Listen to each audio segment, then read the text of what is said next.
For her, I'm going to do something additional, because I'm suspecting that if we bring her up, she may get more motion than the table allows.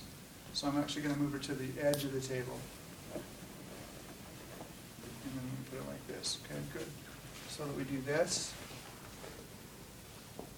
Okay, and we can get a fair amount of motion out of that before she wants to leave the plane.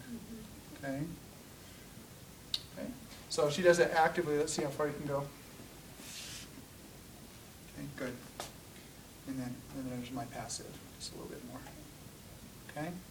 So I estimate that passively to be somewhere around 180 plus degrees. So whatever number I get is probably going to pass over, and if I look at the wrong number, I get 175 instead of 185, right? I just keep in my mind to look like more than 180. This is a joint complex measure, right? Yes. We didn't do anything to her scapula. Just let it go where it wanted to go. What kind of an end feel did I get? Firm. Firm. Is that hyper? Anything past 180, is that hyper? Not really. Okay. Not in this joint, it's not considered Okay. hyper. In a joint like the elbow, where there's an actual stop and we see more, then we classify that as hyper. Okay, or in the knee. In the knee. Okay. Okay. Yep. Because most people say that hyperflexibility, hyperextension, or something like that is actually a pathology. So that's not really it, that's Okay. just the extent of her motion. Okay? So what I do is I bring her up like this. Once again, now the landmarks for putting my goniometer on were 2.5 centimeters inferior to the acromion right here, midline. So this right here is where it would be. So just roll a couple fingers down. That's what it looks like there at a start position. That's where I would put my goniometer's axis.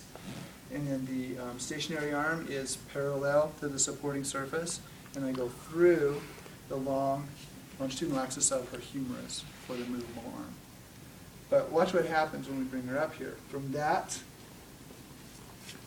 Can't see it anymore. it's in a different plane, right? So there's no way that I'm going to be able to put it where I had originally thought it should go, because now that's under there. So the best thing to do is find the acromion here, come 2 fingers down, and then come into the plane where I have to put the goniometer. That puts it right here. Can we do that one more time? Find her acromion right there. And just go 2 fingers up. 2 fingers down her arm. Because remember, that's what had to be 2 fingers below down here. Well, now her arm's up here, so it's 2 fingers this way. If I go 2 fingers down here, I'm clear down here. That doesn't make sense, does it? So acromion, 2 fingers up, into the plane. That puts me right there. That's the axis of rotation. And that one's going to feel so subjective to you. But it's not if you do it that way. Okay? So there's where my axis of rotation will go. I'm just lining the goniometer up. What kind of substitution am I trying to avoid? Arching back. Arching her back. Hyperextension. Okay? So we do this. There's just a matter of lining up the goniometer.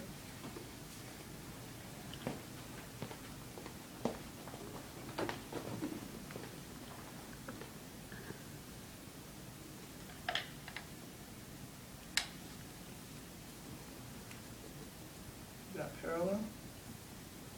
Roughly? Pretty dang close. Close. Okay. And when I read it, it's, without parallax, it's 185 degrees. See that? How close is that to my estimate? Pretty dang close. 180 plus is. Yeah, 180 plus is pretty close. You always say it never happens and it's always right on.